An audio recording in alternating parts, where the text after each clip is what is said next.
মাননীয় প্রধানমন্ত্রী, আপনি একজন জান্নাতি মানুষ। এভাবেই শেখ হাসিনাকে জান্নাতি নারী বলেছিলেন মাওলানা কাফিল উদ্দিন সালেহী। শুধু তিনিই নয়, অনেক আলেম ওলামা শেখ হাসিনাকে প্রকাশ্যে সমর্থন করেছেন। তবে 5 আগস্টের পর থেকে তাদের অনেকেই পালিয়ে বেড়াচ্ছেন। কোন কোন আলেম ওলামা শেখ হাসিনার সমর্থনে কি বলেছেন তা জেনে আসা যাক। শুরুতে থাকবে মাওলানা কাফিল উদ্দিন সালেহী। 2023 সালের জাতীয় ইমাম সম্মেলনে শেখ হাসিনার উদ্দেশ্যে তিনি বলেছিলেন, আপনি তেতুলিয়া থেকে টেকনাফ পর্যন্ত 564 মডেল মসজিদ প্রতিষ্ঠা করে একজন স্মরণীয় শাসক হিসেবে বিশ্বের মানচিত্রে স্মরণীয় হয়ে থাকবেন। আরো বলেছিলেন, শেখ হাসিনা এদেশের মানুষের জন্য এবং ইসলামের জন্য আশীর্বাদ। আপনার ভয় নেই, আপনি এগিয়ে যান। লাখ লাখ ইমাম, মুয়াজ্জিন এবং খতিব আপনার পাশে আছেন। আপনি জানেন ইমামরা কিন্তু আপনার সৈনিক। মাওলানা কাফিল উদ্দিন সালেহী তখন ইসলামিক ফাউন্ডেশনের বোর্ড অব গভর্নর্সের গভর্নর ছিলেন। কেউ কেউ ধারণা করেন তিনি শেখ হাসিনার প্রতি অনুগত থেকে পদবি সুবিধা নিয়েছেন। 2018 সালে শেখ হাসিনাকে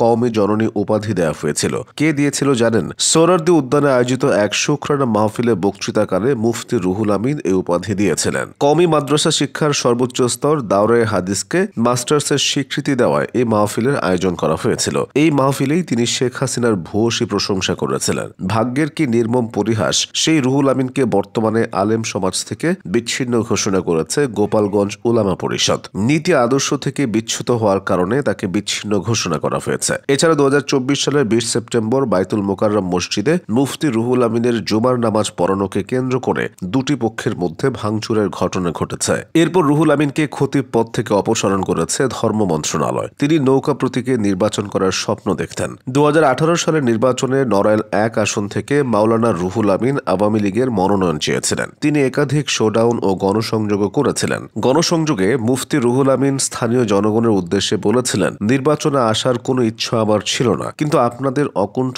ভালোবাসা আমাকে প্রার্থী হতে বাধ্য করেছে। কিন্তু তাকে নৌকা প্রতীক দেওয়া হয়নি। তবে 2022 সালের 31 মার্চ তিনি বাইতুল মোকাররমের খতিব পদে নিয়োগ পান। এই নিয়োগও শেখ হাসিনার প্রতি অনুগত থাকার সুফল বলে ধারণা করা হয়। শেখ হাসিনাকে আগাগোড়া সমর্থন দেওয়া আরেকজন আলেম হলেন মুফতি ফয়জুল্লাহ। তিনি বলেছিলেন, শেখ হাসিনা একজন মহিয়সী নারীর ভূমিকায় অবতীর্ণ হয়েছেন। তবে রাজনৈতিক পট পরিবর্তনে তিনি বিপদে পড়েছেন। বিশেষ করে 5 আগস্টের পর থেকে তিনি মূলত ইসলামী ঐক্য জোটের মহাসচিব ছিলেন। তবে সম্প্রতি তাকে এই পদ থেকে অব্যাহতি দেওয়া হয়েছে। অভিযোগ আছে, মুফতি ফয়জুল্লাহর দল দীর্ঘদিন ধরে আওয়ামী সরকারের সাথে সুর মিলিয়ে কাজ করে আসছিল। 2024 সালের জাতীয় নির্বাচনকে যখন বিএনপি, জামায়াত সহ অনেক ইসলামী দল বয়কট করে, তখন ইসলামী ঐক্য জোটের এই অংশটির নেতারা কয়েকটি আসনে প্রতিদ্বন্দ্বিতা করেন। শেখ হাসিনা সরকার 2013 সালের 5 মে শাপলা চত্বরে আলেমদের উপর নজিরবিহীন চালালেও ঐক্য জোটের এই অংশটি সরকারের সাথে আঁতাত করায় আলেমদের মধ্যে এবং জনমনে ক্ষোভ সৃষ্টি হয়, যার পরিপ্রেক্ষিতে সম্প্রতি সরকার পরিবর্তন হলে